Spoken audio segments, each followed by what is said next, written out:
শ্বশুর বাড়িতে আমাকে সবাই আদর করত, বিশেষ করে আমার শাশুড়ি আম্মা। তিনি সব সময় আমাকে চোখে হারাতেন। এমনিতে বাপের বাড়িতে আমি কোনো কাজই করিনি, তবুও শ্বশুর বাড়িতে আমি কোনো কাজ করতে গেলে আমার শাশুড়ি মা আমাকে ধমক দিয়ে বলতেন, আমি আছি তো, তুমি কেন কাজ করে নিজের হাতটা নষ্ট করবে? তোমার হাতটা সুন্দর করে রেখে দাও, যখন আমি থাকবো না তখন তুমি কাজ করবে, কেমন? আমার শাশুড়ি আম্মা মাঝে মাঝে এসে আমাকে বলতেন যে বাপের বাড়ি থেকে ঘুরে এসো। আবার আমার বাবা মাও আমাকে দেখতে যেতেন। আমি এটা বলবো না যে বড় বউকে শাশুড়ি আম্মা একটু আদর করেন না, বরং তাকে আমার থেকে একটু বেশি আদর করেন, যেহেতু উনি হচ্ছেন বড় বউ। কিন্তু তারপরেও বড় ভাবি সবসময় আমাকে হিংসে করত। যেমন আমার বাবা মা আসলে তাদের সামনে কটু কথা বলতো। আমার শাশুড়ি মা চোখ গরম করলেও সে থামতো না, এটা না ওটা কোনো একটা অজুহাতে কথা শুনিয়ে দিত। প্রথম যখন আমার বাবা মা শ্বশুর বাড়িতে এসেছিল তখন বড় ভাবি বলেছিল, ইস, আপনারা কি ফার্নিচার গুলো দিয়েছেন, একটুও ভালো না, কেমন ঘুনে ধরে গেছে, মেয়ে বিয়ে দিয়েছেন, ভালো কিছু দিতে পারলেন না? তো এই কথা শুনে আমার বাবা মা অনেক মন খারাপ করে। আমি বাবা মাকে বোঝানোর চেষ্টা করতাম, দেখো তুমি মন খারাপ করো না, ভাবি একটু এরকমই। কিন্তু আমার বাবা মা ভাবতো যে সবাই মনে হয় আমার সাথে এরকম ব্যবহারই করে। তো যাই হোক,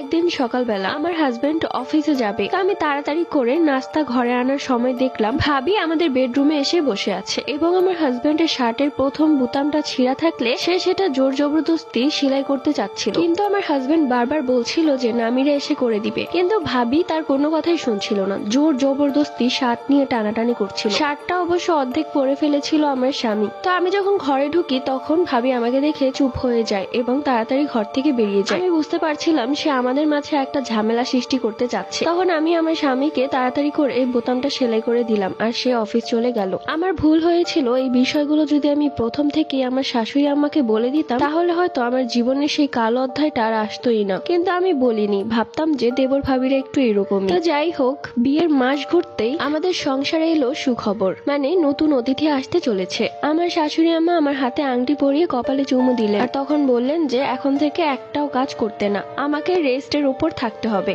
আমার ভাবি এতে অনেক বেশি জ্বলছিল, কেননা তার বিয়ের 3 বছর হয়ে গেছে কিন্তু সে এখনো মা হতে পারেনি। তো যাই হোক, গর্ভবতী অবস্থায় মুড সুইং হয় এটা আমি জানি। তো মাঝে মাঝে আমার খুব কান্না পেতো, আবার মেজাজ গরম হয়ে যেত। সেই সময়টাতে আমার শাশুড়ি আম্মা এবং আমার হাজবেন্ড আমাকে অনেক সাপোর্ট করেছে। তো আমার যখন প্রেগন্যান্সির 4 মাস তখন রাতের বেলা আমি শুয়েছিলাম। আমার স্বামী সেই দিন বাড়িতে ছিল না, সে একটা কাজে তার বন্ধুর বাসায় আটকে ছিল। আমি ঘরের দরজা খোলাই রেখেছিলাম, কেননা আমি জানতাম যে আমার স্বামী রাতে হলেও চলে আসবে, কিন্তু সেই দিন আর সে আসেনি। তো যাই হোক, আমি এমনিতে ঘরের লাইট অন করে ঘুমাতে পারি না, পুরো ঘর অন্ধকার ছিল। তখন আমি গভীর ঘুমে আচ্ছন্ন। হঠাৎই আমি অনুভব করি যে কেউ আমার চুল ধরে একটা টান দিয়ে ছিঁড়ে ফেললো। সাথে সাথে আমার ঘুম ভেঙে গেল। আমি যখন এই কাত হই তখন দেখলাম যে এই পাশে কেউ নেই। এরপর আবারও ঘুমিয়ে পড়ি। কিছুক্ষণ পর আবার আমার চুল ধরে কেউ টান দেয়। পরবর্তী গল্প পার্ট 3 তে।